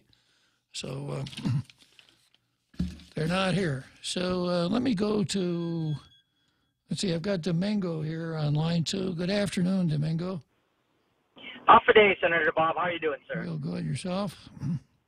Pretty good. You know, just wanted to chime in when the previous caller mentioned how come there isn't a fourth option. You know, sometimes we got to think outside the box. And I don't know whether this would constitute a possibility, but is it possible if Guam was to be annexed with Hawaii, that we would be somewhat a co-state, or you know how the FSM is actually all of the different islands put together. So besides, we have a lot of Chamorros who consider themselves to be the brothers of Hawaii anyway. So could Guam be annexed with Hawaii? Just thinking outside the box. Not so far outside the box, Domingo, because back in 1968, I think it was, we had our first constitutional convention. And one of the things that the convention discussed was asking both the U.S. government and the government of Hawaii to make Guam a county of Hawaii. And if you stop to think about it, you know, there's something there that would mean that people living on Guam would be able to vote in presidential elections. We would have representation in both the Senate and the House, etc. But when that suggestion was made, it didn't get to first place because the thinking of the delegates was, oh no, then we'll just be, you know, under the thumb of people in Hawaii. So it makes a lot of sense, but I don't think that it would pass. I don't think it would be that very popular amongst. Like I said, that the previous gentleman had asked, how come there isn't a fourth option? I mean, I didn't even think about this. I've never even heard about this, and I don't think anyone has ever even talked about this until way back when.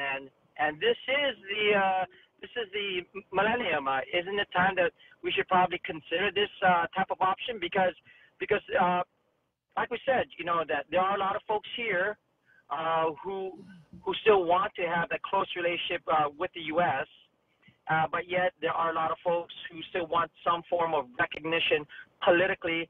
And as you mentioned, that this just happens to fit both sides of the bill.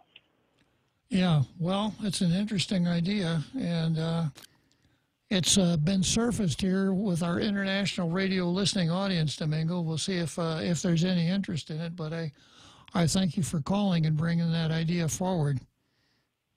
Thanks again, Bob, and love your show, and thanks for keeping the topic alive. You're welcome. So long. So, yeah, that's an option, you know. I don't think that, you know, when I listen to or when I examine the arguments put forth, the arguments are all really pro-independence arguments. Guam should be independent because we want to be able to leave flowers on graves at the cemetery as long as we want to. And, you know, we want to have cockfighting even if the rest of the country thinks that, you know, there's a statute against it in the rest of the country. I always hold that our two biggest problems here are, one, where we are. We're 3,800 miles from the nearest U.S. territory, Honolulu.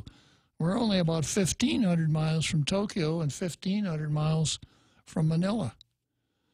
So our problem is also our advantage.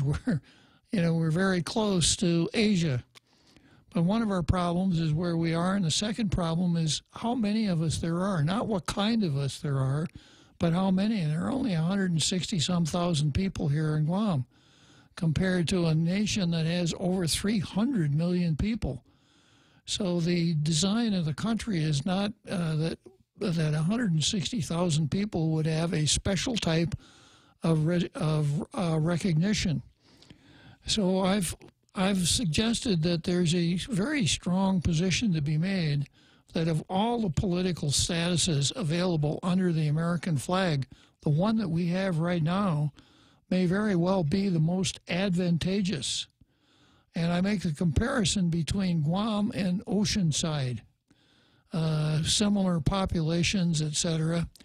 One of the big differences between Guam and Oceanside is that all of the federal tax money that's paid here, what would ordinarily be federal income tax, stays right here on the island, along with the passport fees and any other kind of federal fee paid on the island, stays right here on the island.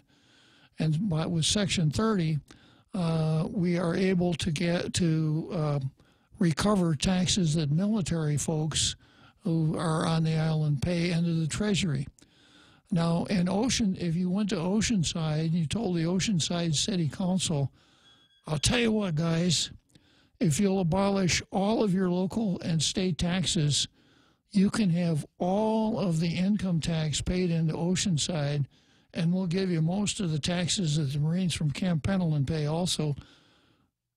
They wouldn't even need to go into executive session to take that, because it would be such a wonderful deal for them.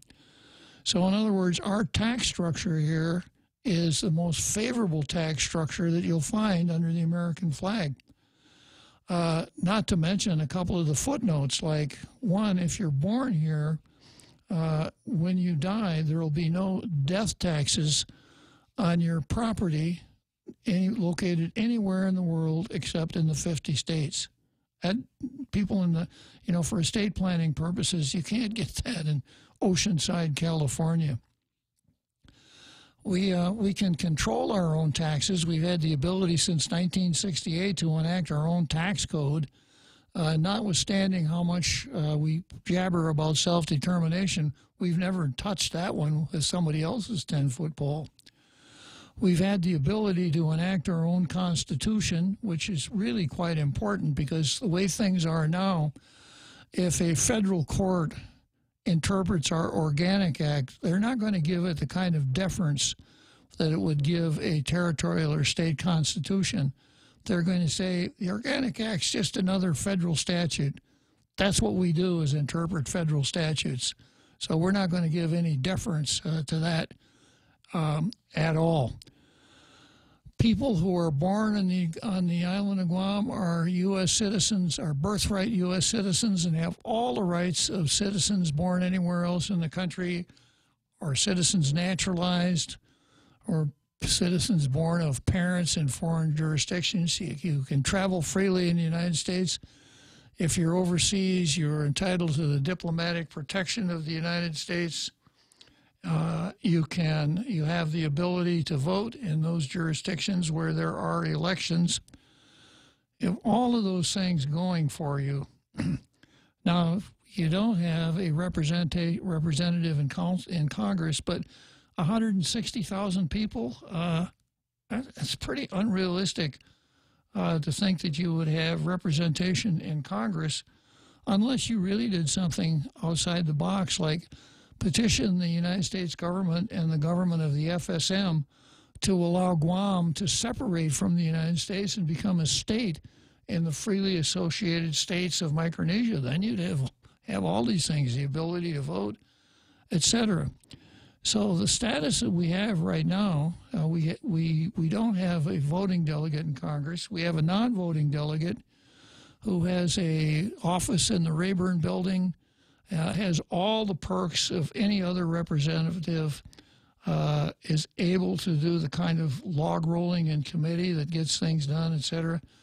What kind of representation do people in the city of Oceanside have?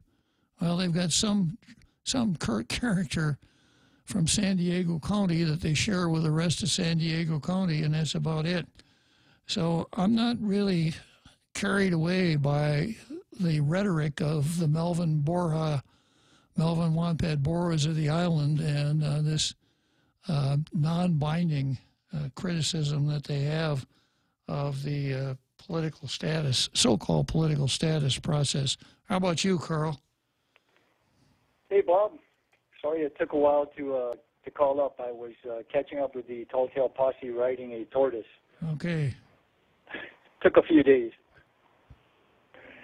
I've just been busy doing other things. But yeah, I wanted to call up and chime in on the conversation. It's a very, very interesting conversation. I just wanted to say over again what has been said in the past by at least one other person, and that is the plebiscite. They keep calling it a plebiscite, but it technically won't be a plebiscite, because a true plebiscite, according to Merriam-Webster's, is a vote taken of all residents in an area or locale on an important issue. So this would not be, as they're describing it, it would be a Chamorro-only vote on a particular issue. So it doesn't meet the definition of a true plebiscite. And something a friend of mine pointed out in a conversation, I wish I'd have thought of it, but I can't say I did, and because I was always taken in by this idea of a non-binding vote. And he pointed out that even if it's non-binding, the proponents of this could take this to Congress and say, look, this is what the indigenous people of Guam, this is their feeling about the United States. You know, even though it doesn't represent by any means the majority of people who live on Guam, it could be used as leverage to point out that you know, this is what the people that count, the indigenous people, think about the issue. And I never really thought about that, and that is very true. It could be used as a leverage stick and waved in front of Congress to influence them in a particular direction. True enough, Carl. Yeah, but I just wanted to reiterate that point about the plebiscite. That term keeps being used, and technically, the way it's being described, it would not be a plebiscite. So, I don't know, they need to find another term based on how they're describing it. But anyway, very interesting conversation, Bob, and thank you for allowing me to add my 2 bits to the conversation. Well, you're still our Carl, so we welcome your calls, Carl. Yeah, well, I hope to be calling a bit more. There's been a few things taking up my time, but I hope to have a little more time to call in. I always try and listen, regardless if I call in, though. Carl, I've got just one word for you. Priorities. Thanks for calling, Carl. Tall Tales has to go to the top of the list. Yeah, that's for sure. Thanks for calling. Okay, one of the members of our Tall Tales posse here is giving us a traffic alert, and that is traffic is tied up in the Turtle Cove area, and it looks like there's an accident south of Jelic Bridge. And that's coming from Jeff Pleadwell, the famous Jeff Pleadwell, the proprietor of Jeff's Pirates Cove. And his dialogue is missing the sound that we usually expect from Jeff's Pirates Cove. He is the chief pirate and all. But in his post, he does not say, "Arr." So anyhow, I've read it out. You just when you look at this on Facebook, just insert the R yourself. Thanks a lot for the heads up, Jeff. Okay, so going on here with the Commission for Chamorro Independence, had a couple of comments here on the news story. One is from Ken Leon Guerrero, and Ken says, after nearly 2 hours of watching the informational briefing, I came away with a realization This effort is more about spending $300,000 of federal funds that are about to lapse than putting forth a credible effort to change Guam's political status, especially after hearing Melvin Juan Pat Bora, the Decolonization Commission director, explain his reasons why status quo is not an option for the people of Guam. So right back to Mark's point, my second realization was that there are several huge disconnects between the Decolonization Commission and the people that will ultimately prove fatal to the decolonization effort. The first major disconnect is that no efforts have been undertaken to determine if the people of Guam are interested in changing the island's political status. Over the past 2 years of talking to hundreds of people about topics of concern, I have talked to less than a dozen who felt decolonization is an important issue. And I would insert here, you know, if we really have to do this, and if we really have to waste a lot of money on this commission that is really the Commission for Chamorro Separation, why don't we ask just one question? Why don't we ask the same question that was asked in New Caledonia? And that would be something along this line. Should Guam separate from the United States and be an independent sovereign nation?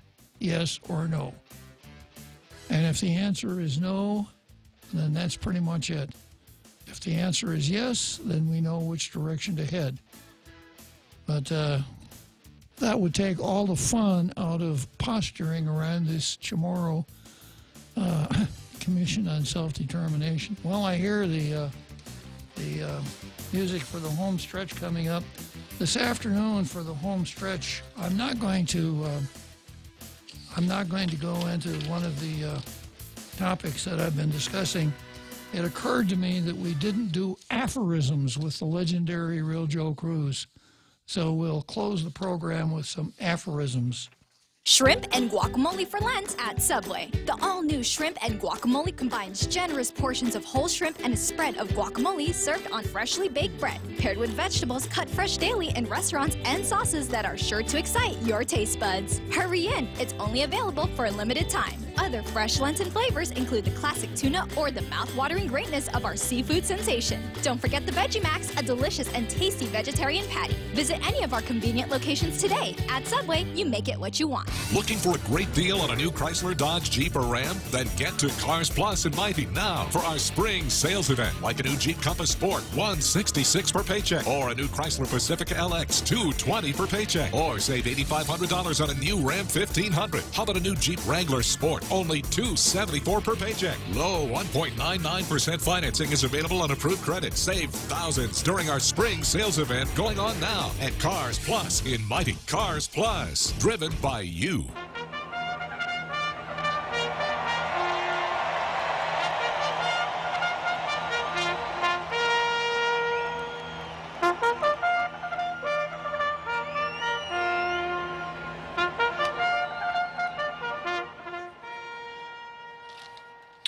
So, moving down the home stretch here, we're going to spend a little time here allowing the Real Joe Cruz to demonstrate the high level of intelligence that he brings to Tall Tales, which is good.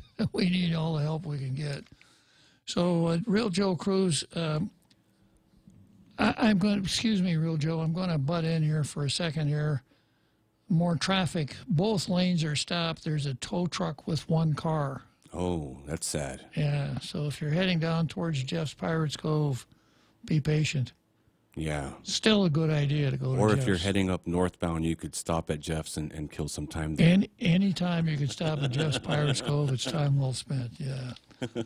So, Real Joe Cruz, you've been talking aphorisms here lately, so could you tell us what an aphorism is? An aphorism is a pithy observation that contains a general truth, such as, if it ain't broke, don't fix it. Or another example would be, the child is father to the man. Okay. I think it was just a couple days ago that when I asked you about the necessity to keep trying to accomplish something, this is what you told me. You said, if at first you don't succeed, skydiving is not for you. Yes, sir, it's true. That was one of your pithy aphorisms, right? It's true, sir. Okay, now I know you know a lot about geography, Real Joe Cruz. Yeah, I do. And one day, for a while there, we spent some time on different state laws. Remember that? Yes, yes. Now, every state has a motto. Yes, sir, yes, they do. For instance, the motto of the state of Wisconsin, I happen to know, is forward. Oh, okay. Yeah. So does Alabama have a state motto? I do believe they do. I think it is, at least we're not Mississippi. Okay. And we've been reading a lot about AI lately, artificial intelligence. Yeah, it's a bit scary. What can you tell us about artificial intelligence? Well, it's no match for natural stupidity, sir. Okay. Well, you know, a little earlier in the program here, we were talking about the story in the Post about how much money could be raised if marijuana were legal, and how many, you know, the estimates of how many people there are. And yes, yes. Yeah, and it was statistical. So, do you have some facility with statistics, Real Joe Cruz? I do, sir. Give us an example. Well, the latest survey shows that 3 out of 4 people make up 70% of the population. Make up how much of the 75% of the population. 75% of the population. Yeah. Okay. Well, let's talk politicians here for a minute, Real Joe Cruz. All right, sir. Politicians ordinarily don't wear uniforms, right? They don't, but they should, sir. How's that? They should wear uniforms, you know, like NASCAR drivers, so we could identify their corporate sponsors. Okay. So, why do politicians try so hard to get elected, Real Joe Cruz? Well, I think the reason politicians try so hard to get reelected is that they would hate it if they had to make a living under the laws they've passed. Yeah, that would be something of a difficulty. That would be a shame, sir. Yeah. So I think that takes us to the end of our aphorisms for today. I have some more aphorisms, or I'm going to ask you about more aphorisms tomorrow, but I think we've exhausted our supply today. Maybe we'll just take a look at a couple of the ones that we talked about earlier that I really like, okay? Yes, my brain is it's spent, sir, today. Your brain is spent? Spent. Well, let me ask you this. Well, let's talk about sportsmanship for a second, you know? Sportsmanship. Yeah, there was a guy named Grantland Rice who once upon a time said, it's not whether you won or lost, but how you play the game. And what is the modern version of what Grantland Rice said? Oh, it's not how you play the game, it's who you blame, sir. Yeah, it's not whether you win or lose, but how you place the blame, right? Okay, so much for aphorisms. We'll see you tomorrow. Tall Tales, the Real Joe Cruz, and I will be back tomorrow. So long.